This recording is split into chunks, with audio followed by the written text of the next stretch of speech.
Any organization can use this information. I have done this for countless organizations and companies, and these are the best practices that I've come up with. I have focused on free and low cost options because most of the clubs and even the committees in Alabama are very cash strapped. Doesn't mean we can't get done what we need to do, but we need to keep in mind that don't add things that cost money until you have the infrastructure to support it. So that's kind of as a background. We're trying to do simple, easy, but everybody needs this stuff. So, okay, so next for the overview, we're going to do the basics that a club, a candidate group needs to function, which is a phone with a phone number, an actual physical phone. I cannot describe to you how important this is. All of the organizations on the internet treat your phone like it's a person, and they need it. They want that for you to be able to interact with their systems. We're going to talk about social media. We're going to talk about using free Google, things like Google Docs, Google Drive. We're going to talk about payment processing for dues and fees, websites, setting up a virtual office, which I think would be a phenomenal way for so many groups to handle because then you have it even in the middle of election season. And also communicating with members in the public. There are push resources, which are things that the customer has to know to go get it. They have to go to the website because they know it's there. Push resources are the ones that go out to the customers. Pull resources are the ones that you have to go in and look at. I got that backwards. Automation and databases. And databases are your lifeblood. So I'm going to spend a little time talking about those, but they could be their own presentation, frankly. Okay. Organization's own phone. Again, a physical phone with a working phone number you have to have. You can get by without it. It will make your life very difficult. Most online services required it, and it needs to be owned by the organization because all of these services that you use, the phone number is the owner. So if you've got Sally, who is your, secretary, that she essentially owns the services that you have, if you don't have your own phone. So it seems like it'd be so easy just to do it yourself and have so that you can have the 2FA come to you. Don't do that. It is worth the hassle to go ahead and get the phone. It is not expensive. You can go to like Mint or Tello or Cricket or any of these places and get prepaid. The ones that don't have data are very inexpensive. I think Tello has one that's $5 a month now. If you wanted to do postpaid, AT&T has a where you pay $300 and you get, the whole thing for a year. You can also set it up so that the two-factor, does everybody here know what two-factor authentication is? Two-factor authentication is when you go and you try to log in somewhere and it says, we're sending a code to your phone and then you have to put the code in, or we're sending a code to your email and then you have to put the code in. That's two-factor authentication. Over the last couple of years, it's become, used to you could opt into it, and now it's becoming required for lots and lots of services. And a lot of them won't allow you to send it to an email. It has to go to a phone. So what do you do? I mean, who's going to hold the phone? How are you going to get the two-factor authentication codes when you've got 3 people that are trying to log into something? Well, what you do is you set it up to forward the SMS, the messages to email. And I've got some notes at the end that will explain how to do that with Google Voice. There are also apps that you can use that do that. But you basically, if you Google how to send messages to multiple email accounts, there are all kinds of instructions, but I've also included some at the end. Again, it seems like a hassle. I can't describe to you how important it is and how much it's going to make your life so much easier going down the road, because all these other services that you want to use that can be used for automation, that can be used to send stuff out, they're going to require that. There's also an Airtable that's kept up by this group on Reddit that keeps up with all of the cheap plans. And I put a link to that in the notes as well. So that's just good to know for you personally, you know. So that's the phone. And I know you're like, why is she leaning on this? Trust me, trust me, I've been through this a bajillion times. This is important. Social media. There is a tendency for organizations to want to go to all of the social media and do all the social media. But how many times have you gone to a page and nobody's interacted with it in like 2 years? Or you've gone to Twitter and nobody's sent anything. It makes it feel like that organization doesn't exist. You're better off not having certain social media if you're not going to keep up with it. Social media it's not just, it can be used, particularly Facebook, as a home, like a website would be. If you don't have a technology person that you can use, or if you can't afford to hire one for your organization, this is probably the easiest thing for you to do, is to set up a Facebook page and put your calendars, your member sign up forms, your dues payments, put all of those on your social media and just have them like posted. And if you'll look at Facebook, it shows you where to put these things because they mean for you to do that. But that is, if all of your people are on TikTok, maybe you do TikTok too, or maybe you just do TikTok. But whatever you do needs to be kept up. And we're going to talk in automations about how you can keep things up even if you don't have somebody that can do it all the time, because you can schedule things. So that's it's kind of a home for you. Google Tools. Google Tools. There's a lot of people use the Microsoft universe for these kinds of organizations. Keeping up with payments for things can be difficult for small organizations, even if it's inexpensive, because passing the way to pay from one person to another can be hard.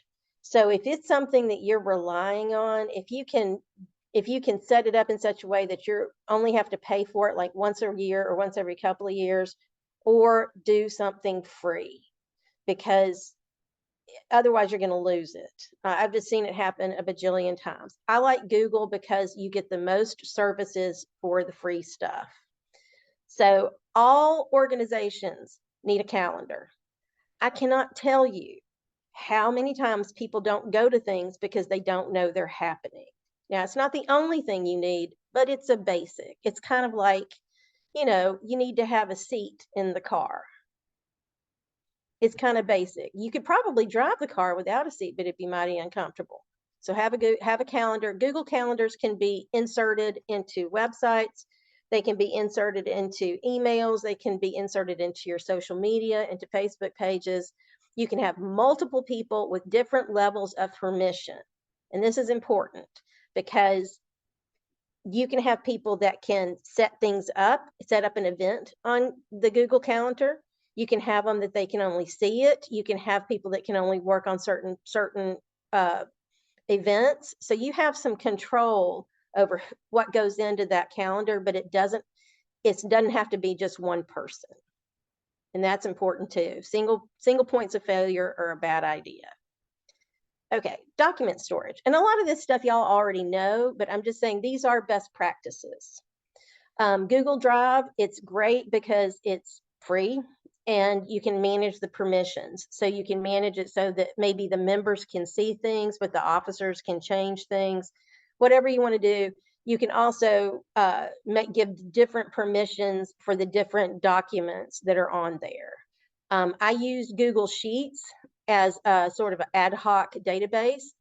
It goes up to 10 million cells. So for most, and not rows, cells. So if you've got 10 columns, like name, address, zip code, if you've got 10 columns, then you can have 1 million lines. If you have 20, you can have 500,000. You know, that's how that works. That's what it means by cells. So managing your membership list. This is, I think, an underutilized great thing. Are y'all familiar with Google Forms? Okay. What it does is, you know, you can set it up so that it has a little place for people to put their names. You can put whatever you want, name, their address, their district, whatever you want to put in there. And you can link it to a Google Sheet. That Google Sheet then at that point is something that can be uploaded to MailChimp, to Sender, to Blue List. You know, there's lots of different ways, but it's already organized in a way that's useful for those databases. The other thing that's great about a form is that the people are entering their own information. You don't have your poor secretary typing it in. It also reduces mistakes. So you can do a Google form and you can take the link. There's a little place up in the share.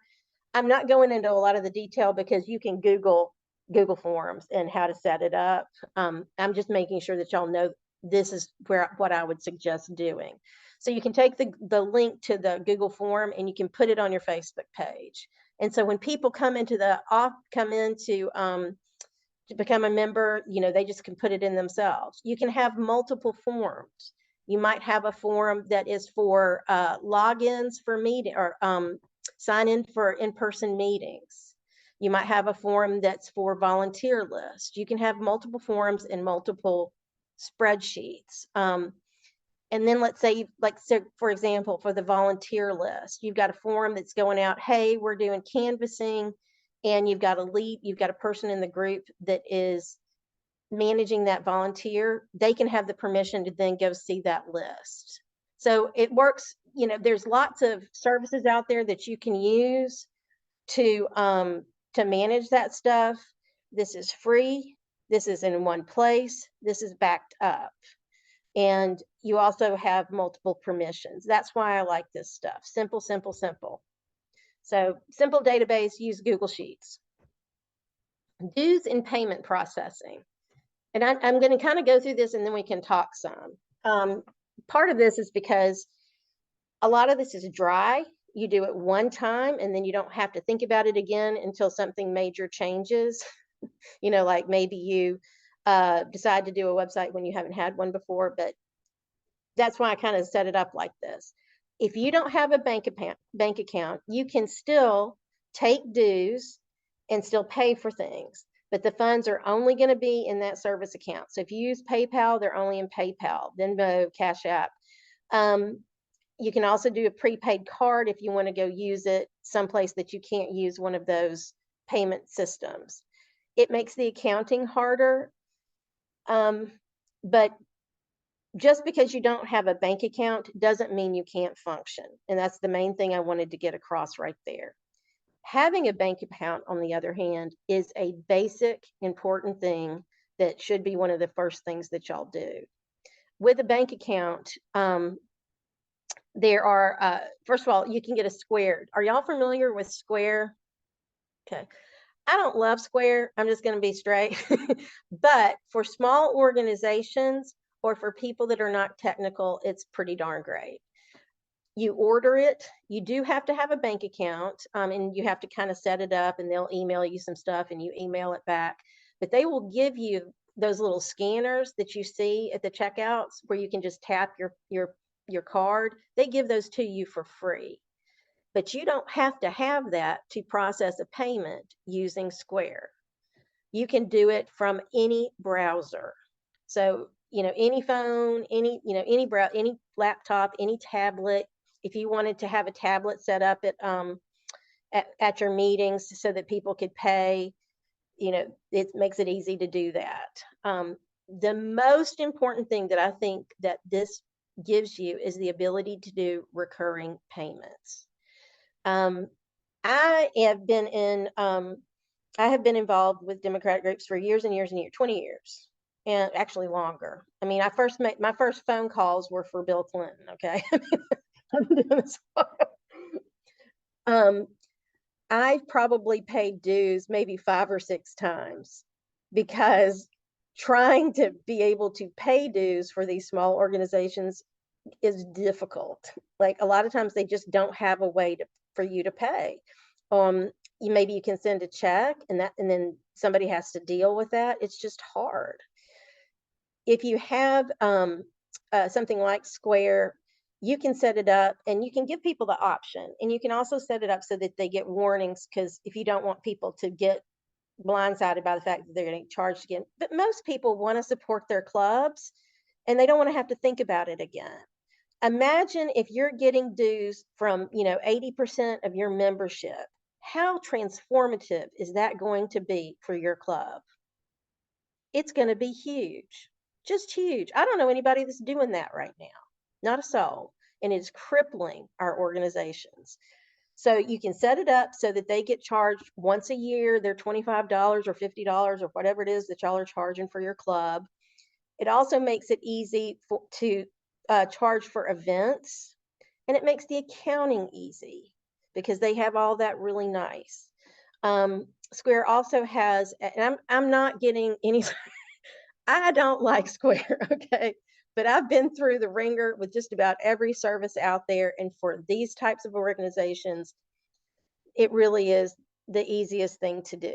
And they also, you can set up a web page. I'm going to get into web pages in just a second, but that is something that you can do with Squarespace. You don't have to have a web page to use Square. You can just do it on your phone and do the payment, which is probably what I would suggest. You can use QR codes and links with instructions, because a lot of people don't know how to use the QR codes or don't know what to do next. Sometimes it's a little bit funny. And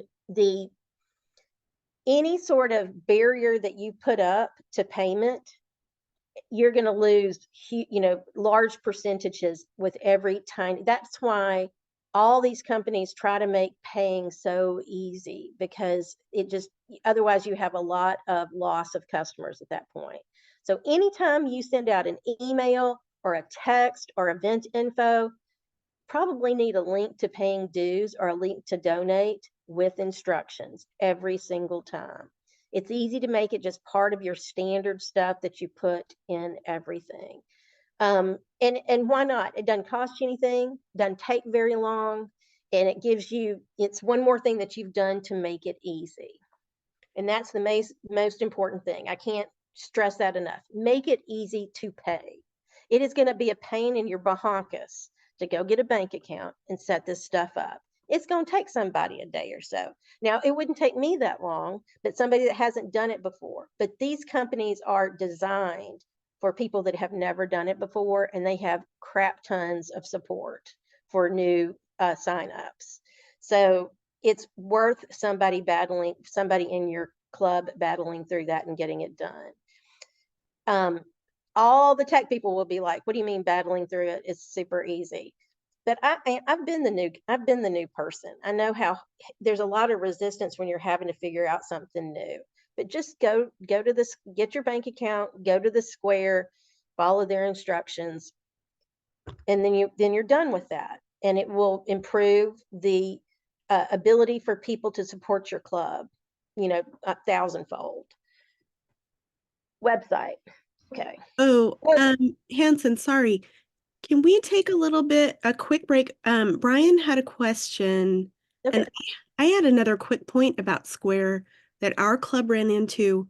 I don't know if this is still true, but there are different Square readers for Android phones and for Apple phones for iPhone. True. So just be aware of that. But you can buy those little Square readers for $10 or something at Office Depot. Brian, you had a question about Square? So um, you recommended Square for people who aren't tech savvy or for small organizations, but you say you don't really like it. So which payments provider do you like, or which one do you personally use? Well, it depends on what you're selling and how you're selling it. When I say that they're not my favorite, I'm more talking about the way that the payments flow, how they support larger customers. They're not designed for larger customers. They are designed for the small organization. So if you're worried about float, If you're, and like, I just gonna tell you, they are terrible with mid-sized to large organizations. They're just terrible. They are, I can't say enough bad things as far as that. But for small organizations, they make it easy. That's really who they're for. Um, Gotcha. I've had some horror stories about Square.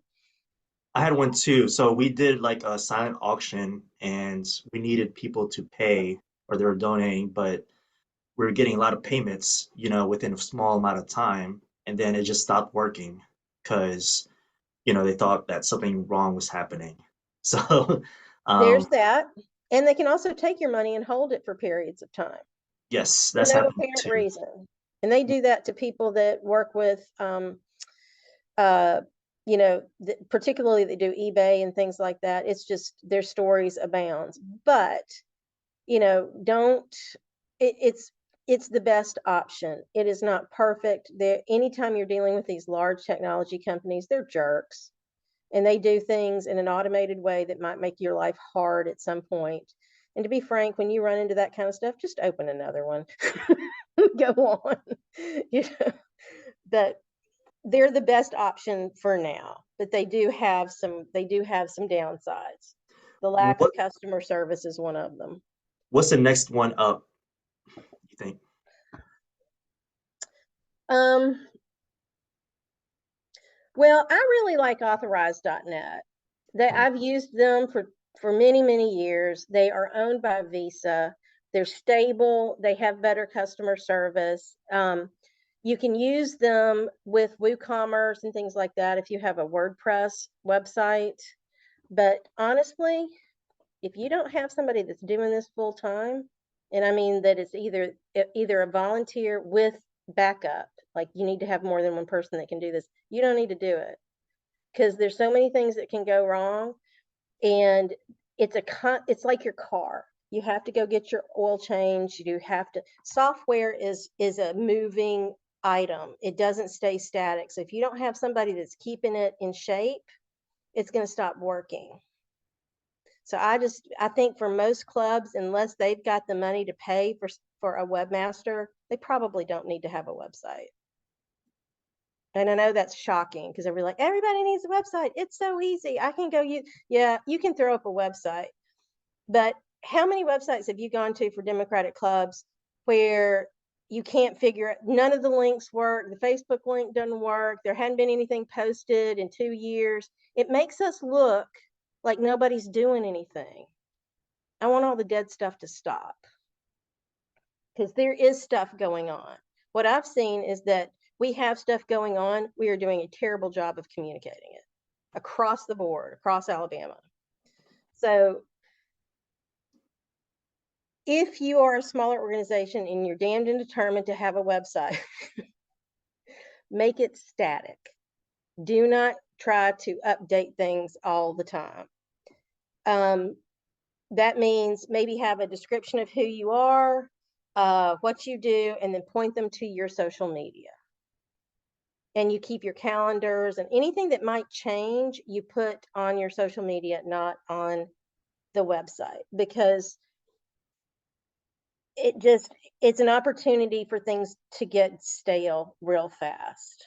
And there's some value to having your own domain, and I think that you may need your own domain very soon, but I'm not. There's some changes. A lot of stuff's happening with Google right now. But for now, for right this second, I just think static websites for small organizations using social media for your changeable stuff is the most important thing. And by changeable stuff, I mean your phone number too, because somebody's going to lose that.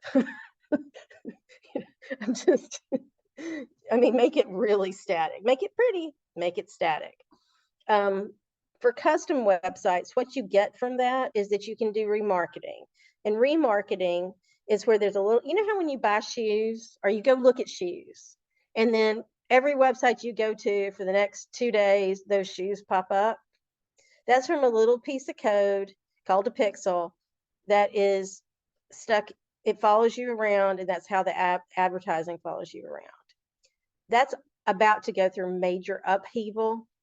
So, I don't know where that's all going to fall yet, but that's been what you use. That's how you use remarketing. That's what it's been for a long time. There's also a lot of rules around political stuff. It makes it hard. And the other thing a custom website can do is it gives you room for more information.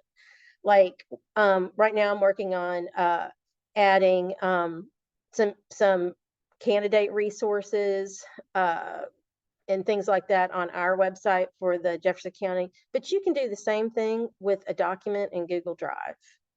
Keep it easy, keep it simple. You can use it as an intranet. There are easy plugins to make discussion boards. It makes it easy to link to when you have a simple domain, and you can put sensitive information behind passwords. It makes it look like you're real, but again, if it's never maintained or it doesn't work or it breaks, it's just going to make you look bad. So you have to have that constant maintenance and upkeep. So, and I know everybody likes the website, but I recognize what it can do, what you get for it. Now, the other thing that I did not write down, but probably is the most important thing about having your own website, is you own your own information when you have your website. Facebook, TikTok, Insta, they can take down your stuff anytime. They own your information when you put it on their platform. Frankly, for most clubs, it's worth it to give that up in order to have the ease of use and the fact that it's free. When you get bigger, when you have more money, when you have more people that can support things, then owning your information is more important. But I just don't think it's critical, even for clubs that are fairly active right now. I mean, you have to be pretty big for it to matter. Okay, so there's the website thing. Virtual office companies. Now, this is something that I do think that a lot of clubs and committees could really, really use. Are y'all familiar with virtual offices? Do y'all know what that is? There are these companies that what they do is they'll have a receptionist. So you'll have a number, and like say I'm a customer and I'm calling Bob's Marble, and they'll say, "Hi, this is Bob's Marble. How can I help you?" They'll take a message. They can route calls. You can reserve meeting space. Sometimes you can have a dedicated office. Most clubs don't need a dedicated office except for during election season, and even then, as long as they can reserve that office space regularly, they may not need it. And it gives you a place to kind of put things. But the main thing is it gives you a physical address to mail things and have things picked up, which there are services that require that. You have to have a physical location. Not only that, Google and their ilk treat companies and groups with a physical location a whole lot better than they do the ones without.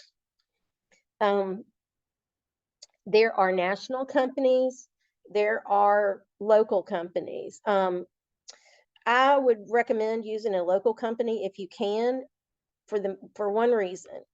The nationals tend to get tagged by Google. They know that they're fractional offices. They don't necessarily know that, your office in Hoover is a fractional office. So that's one reason to go with a local company. Plus, local companies usually are a little more flexible on how they handle the office space and part-time stuff. And it's just, they have more room to wiggle. But I just think that is a phenomenon. I mean, rent is expensive, and rent requires signing contracts, having bank accounts, and all this other stuff. You don't have to have any of that to have a virtual office. So you can get most of the value of a rented office without the extended overhead and additional legal requirements. Does that make sense? I have And a you quick, can, sorry, quick question. Do you have sort of ballpark monthly cost of that? yeah, I mean, some of them $100 a month to $500 a month, depending on what services you use. And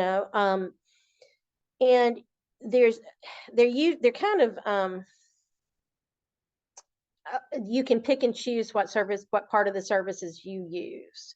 And so that you've got some room to wiggle there. But particularly during election season, I think this would be awesome for people to have. And just a lot more. First of all, having the receptionist is huge. It's just huge because most people need a human to talk to. And if you have volunteers and you don't have staff, this gives you that human, that buys you time. They know that you're a real thing. They know that they've gotten somebody.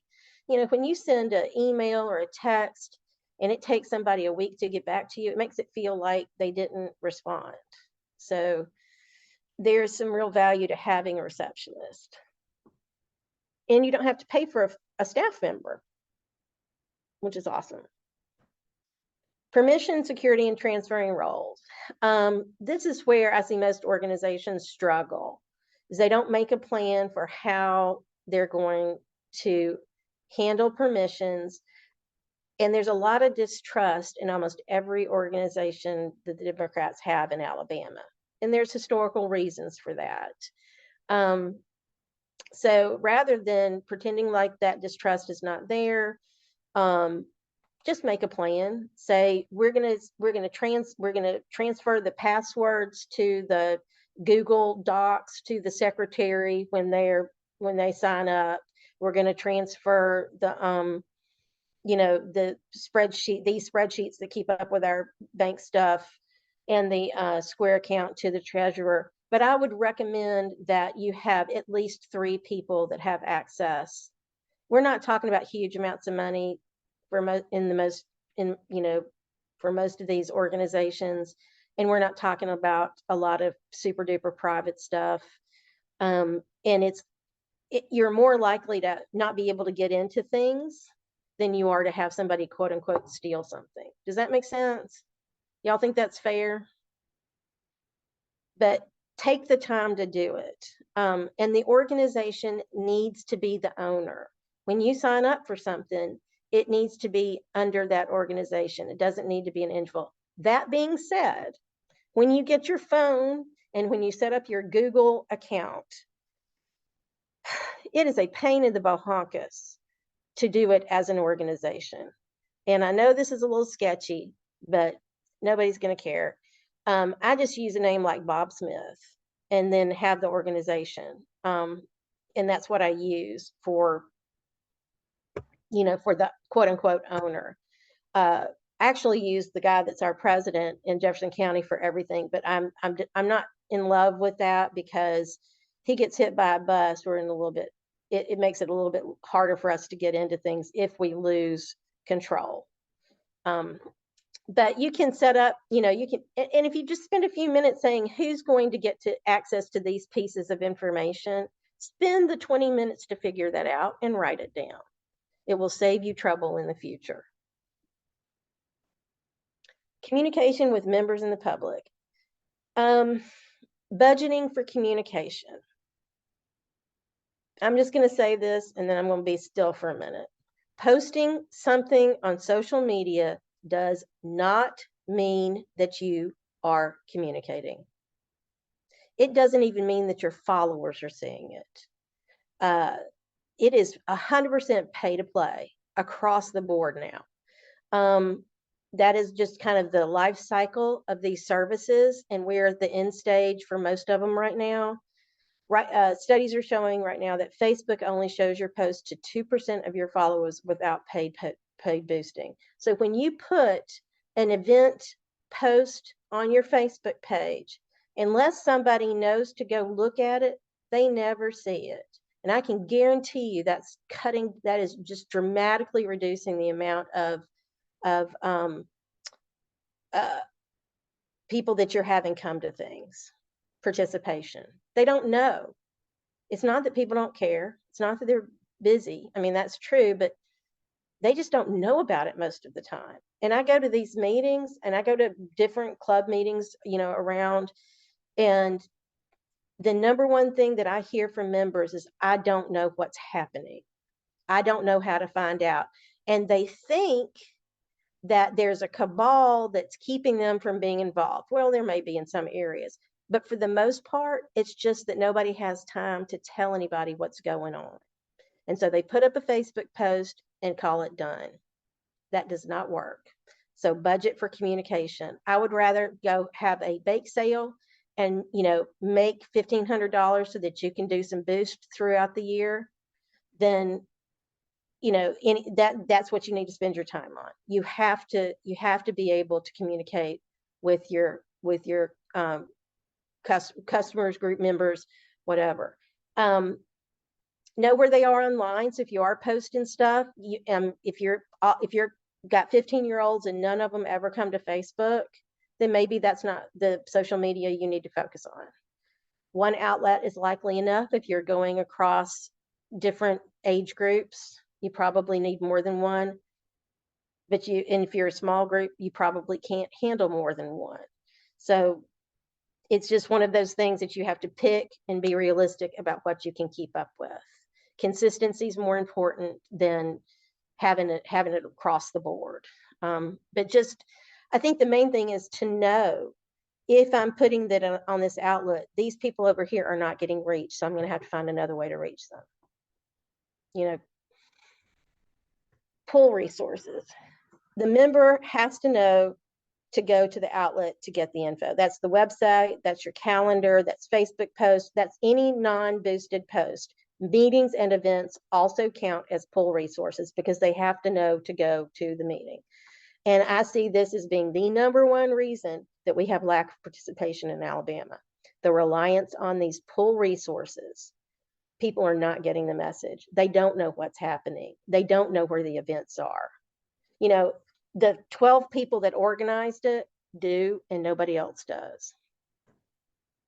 Push resources. This is how, when you send the information out, it's the emails that you send out to your members. It's text, it's boosted and paid social media. It's paid advertising, including, billboards, newspapers, postcards, whatever, ads that you put on TV. Roku's pretty cheap these days, by the way. Public relations, which this is something simple that everybody can do, is posting your events on the public. Like if you've got a neighborhood group or a local paper that has an event calendar, make sure that you're getting that stuff listed. If you have an article that you can post somewhere, send it out to people, because that lets people know that you're doing things. Calling people, going door to door. And then what I mean by consider going old school, if you don't have any money or don't have the expertise to do the push resources, then go back to the olden days and do phone trees and have individuals invite people to meetings. There is nothing more powerful. And right now, there is a lot of change going on with online resources, and it's real easy to spend a lot of money and not get a lot for it. There's a lot of older people that have been around doing political stuff since before the internet. Talk to them about how they got people together, talk to them about how they communicated, because right now, if you're small, this is probably one of your best bets. Databases. Now, even if you are going old school, you still got to know who you talk to and keep up with their information. I know that Alabama, that we have the state list that's from the state party. From what I can tell, nobody has maintained that thing ever, which means that the email addresses are probably old, the phone numbers aren't great. Just because you've got a list, it doesn't mean that it is useful. It doesn't mean that email blast that you did actually went to 1,000 people. There might be 200. And if you're getting a 2% return, you're not getting, that's why you only got 3 people that responded back to you.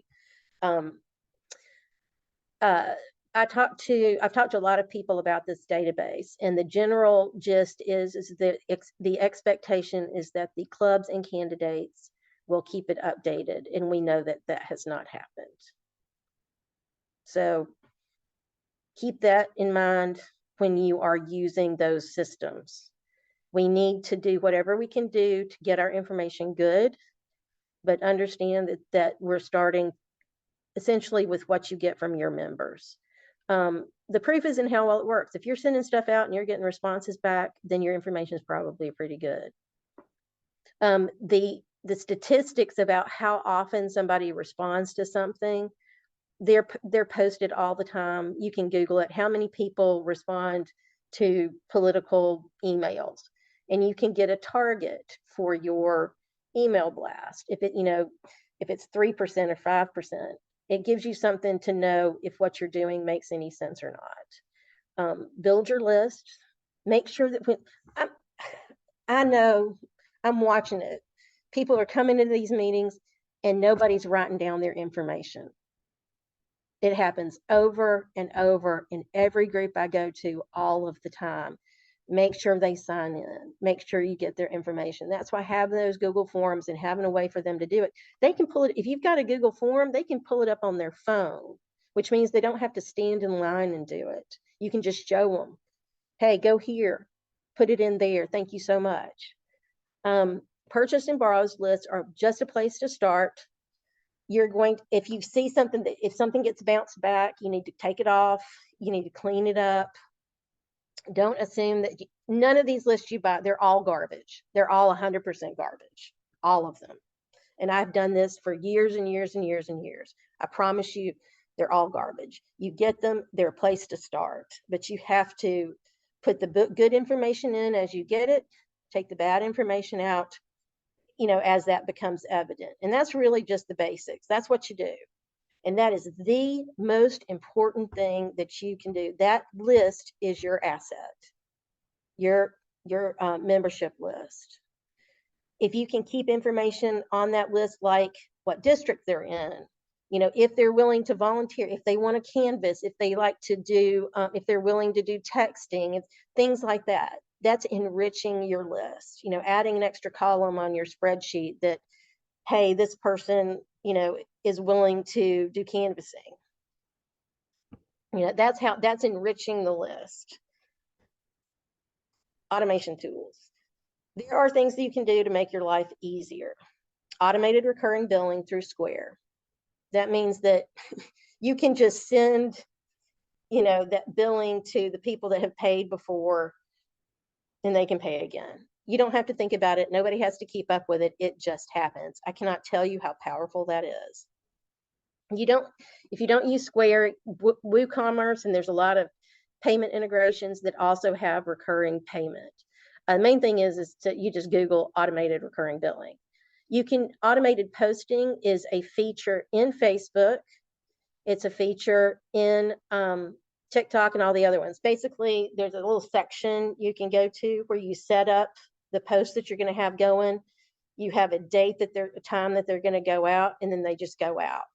Tell you what's great about that. That means that you can have somebody who, maybe you have somebody that's a younger person that's really great with graphics, but you need somebody that has been around the block to be able to review things. That means they can set those posts up, make them look great, and it gets done, but you still have the ability to look at it before it goes out. And you don't have to use a service for that because most of them have it built in now. There are services like HubSpot where you can do one post and it will put it to several different social media. I think HubSpot does Pinterest, Facebook, Insta, and maybe Twitter, or maybe they don't do Twitter. None of them do all of them. All of them have one or two that they don't have. Those are paid services. The costs go up with how big your list is. So, but that is something if you want to kind of make your reach go out with, so you could, one of the things that I've done for customers forever is when I set up their social media, I'll set up all their posts for a year. I just go ahead and set them up. Doesn't mean that I can't add things in between, hey, this event is happening and put it in there, but that means that they've got regular posts coming out for the next year. Highly recommend it. Automatic doesn't mean not approved. You can set it up, have somebody else look at it, have maybe the officers look at it. And then, you know, if they don't like something, you can just unclick the button that it's going out, you know, until you get it the way you want it. Automated responses, those are also a feature of most social media. You can just look up how to set up automated responses for Facebook or Instagram. The only thing is, if you do that, you need to make sure that somebody's following up, because how many times have all of us, you know, send a message to an organization and it, you know, we're like, thank you, we'll get back to you shortly, and no one ever comes back to you. Don't do that. It just makes you look like you don't have it together. Summary, take the time to have the basics, keep it simple, keep it within your resources, avoid a single point of failure. And that means having multiple people that know how to use whatever you set up and can access it. Make sure you're actually reaching your membership and not just using the resources that they have to know about to be able to find out what's happening, and keep up with your list. And then summary, Google is discontinuing the use of cookies on a rolling basis starting in 2024. That's a big deal because it's going to change how ads are run. I don't know what's going to happen. I don't know how they're doing it in like tranches right now. And I think they're going to be changing it as they roll it out. So I don't think we really know how it's going to land yet. The other thing that's really big that's happening in 2024 is they're going to require, they don't say you're required, but you really are required, because they're not going to deliver your stuff if you don't use DMARC, SPF, and DKIM. And these are authentication things that you set up for your email account. And it's a hassle. Get somebody that knows how to do it because it's a hassle. You may have to, I think last time we looked at it, you had to pay Google Workspace if you didn't have a website in order to have a domain that you could do this stuff on. This is technical crap, but what this means is that your emails will not be delivered if you do not have these things on your email account. I figure that the services are going to jump in and fix it for us, but I haven't, you know, I don't know who's done that, how well they've done it. That's kind of up in the air. Just do what you're doing right now, but know that that's something that's going to be changing sooner rather than later. And then I also put instructions about how to forward your messages to email. Okay, this was a ton of crap. I mean, for this presentation, for you to go back to it and say, I don't remember what that thing was that I was supposed to do for X, but at least you'll know what to Google when you go and see that. This was an overview, but particularly with the basic stuff, most people know how to get a phone and how to set up a Facebook page. So those are the main things, you know, and use Google Docs and do Google Sheets. So, okay, we're about running out of time, but I know do y'all have any questions, or y'all all asleep now? I'm not asleep. I am hanging on your every word. This is great. Yeah, if anyone has a question, go ahead and unmute yourself and just if there's anything your group is struggling with that you're like, you didn't cover it and I don't know what to do, then I'm happy to listen. I think my question, sorry. Go ahead. Has to do with the phones. So you said to get a separate physical phone, and then using like Mint or another service to get a really cheap plan, and using that as the club's phone number. And then anytime somebody texts it, it goes to whoever you assign their email address. Yes, that's what this to forward messages to email. You set up a Google Voice account, and you can make it so that the messages from the Google Voice can be forwarded to email. And that's basically how, and you only have to set it up the one time. Now, if you get new officers that need to have access to that two-factor authentication so that they can get into stuff, if they get on, say they're using a computer at their sister's house, then they can do two-factor authentication using that phone, but the code is going to come to them. I don't know how long this is going to work, because every time we get these workarounds, we get smacked down eventually, but it's working right now. Got it. So yeah, so the really the text messaging to forward to email accounts is just for the two-factor authentication. You still want whoever's holding the phone to answer the phones and reply back to the Nope, text. nope. I don't mean for anybody to ever answer that phone. You don't even have to have it turned on. Ah, okay. So then this phone number is not for members and the public to use to contact the club, or is just for internal use. I would have a message or something that just says that this phone is not monitored, please text, or call your receptionist. Keeping up with the phone is going to be, it really just needs to sit in a box with your other stuff that you have for your club. It doesn't need to be toted around by somebody. It's Gotcha. just so that you can forward that two-factor authentication stuff. And I don't know that I would even put it on anything. You can, but it's mainly for two-factor authentication. Gotcha. And the virtual office is for everything else, the public, the member phone calls and messages. Yeah, I mean, having somebody that can answer the phone is kind of fancy these days. Um, so don't feel like that you're doing something wrong if you don't have somebody answering the phone. The main thing is that you have somebody responding back somehow.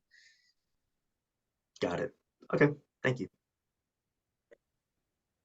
I have just a couple of quick questions. Unless anybody else has something they want to add or ask about.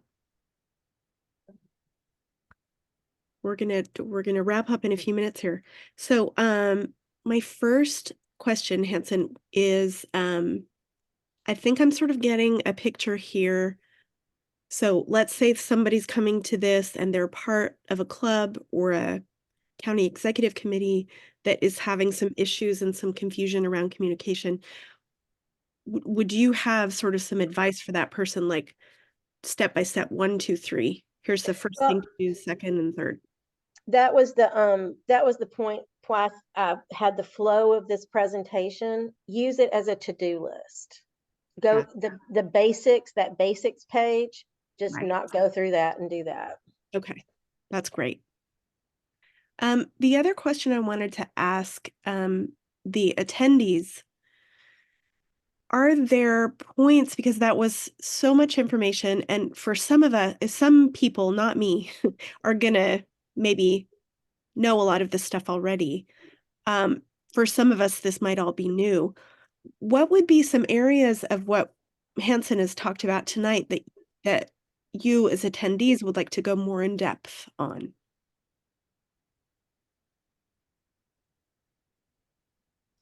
I'd love to hear from anybody who's attending tonight. What are some things you'd like to hear more about, possibly in a future session? This is James from Tuskegee about the payment processing. Okay. A little more detail there. I think that's a fantastic and important place to get detailed. And maybe some demos of what Mhm. you go to the web space and what does it look like? And okay. Thank you, James. Any other? I bet any of that kind of website management or calendar management on Facebook, or all those sort of fancy things on Facebook, that might be good to go over in more detail. I think in the notes I have a link to some instructions, but you can Google, how to put a Google Calendar in your on your Facebook page. And Mhm. there are there'll be 100 articles with detailed instructions. And that's one of the reasons I set things up like I did, is because that's how I figure things out. I need to know the words to Google. I need to know what to look for.